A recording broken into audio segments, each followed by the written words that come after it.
எல்லோரும் எப்படி இருக்கீங்க? இப்போ வீட்டிலே நம்ம ஹோம்மேட் சாக்லேட் எப்படி செய்யலான்னு பார்க்கலாம்.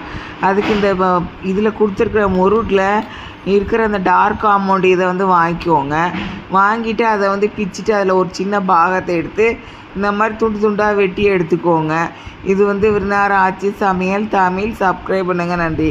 இப்போ கடாயில் கொஞ்சம் நிறைய தண்ணி ஊற்றி எடுத்துகிட்டு ஒரு மீடியம் அளவுக்கு ஊற்றி எடுத்துக்கோங்க. எடுத்துகிட்டு அதில் இந்த வெட்டி வச்ச அந்த டார்க் சாக்லேட் ஆல்மண்டை அதில் போட்டுருங்க. போட்டுட்டு அதில் அந்த தண்ணிக்கு மட்டும் கொதிச்சிட்டே இருக்கும். இது மேலே இருக்கிற அந்த சாக்லேட் நல்லா உருகுருன்னு உருகிடும். அதுக்கப்புறம் ஒரு லேசாக கசிஞ்சதுக்கப்புறம் அதுக்கப்புறம் வெளியே எடுத்து வச்சு இந்த மாதிரி கரண்டியை வச்சு கிண்டி எடுத்துக்கோங்க.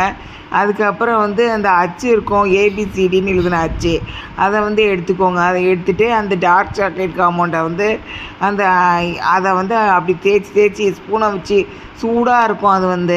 அதை அந்த இதில் அப்படி தேய்ச்சி விட்ருங்க. தேய்ச்சி விட்டுட்டு அதை ஒரு சின்ன தட்டில் வச்சுட்டு அதை எடுத்து ஃப்ரிட்ஜை திறந்து ஃப்ரிட்ஜுக்குள்ளே வச்சுருங்க. ஃப்ரிட்ஜில் ஒரு 10-15 நிமிஷம் வச்சுட்டு அதுக்கப்புறம் திரும்பி எடுத்துருங்க. திரும்பி எடுத்துட்டு அதை ஒரு தனியாக ஒரு இடமா வச்சு அதில் அந்த சாக்லேட்டில் இருக்க ஒவ்வொரு துண்டங்களையும் பிச்சு எடுத்து குழந்தைங்களுக்கு பிடிக்கிற மாதிரி இந்த ஏபிசிடிலாம் இருக்குது, அதெல்லாம் எடுத்து தனித்தனியாக ஒன்று ஒன்று அழகாக எடுத்து வச்சு அதெல்லாம் குழந்தைங்க நல்லா படித்தாங்கன்னா இந்த சாக்லேட்ஸில் இந்த ஏபிசிடி சாக்லேட்ஸை கொடுங்க. அந்த மாதிரி செஞ்சு கொடுத்தீங்கன்னா குழந்தைங்க சந்தோஷமாக படிக்கவும் ஆர்வமாக இருக்கும். படிக்கும்போது இந்த சாக்லேட்டையும் எடுத்து சாப்பிடுங்க.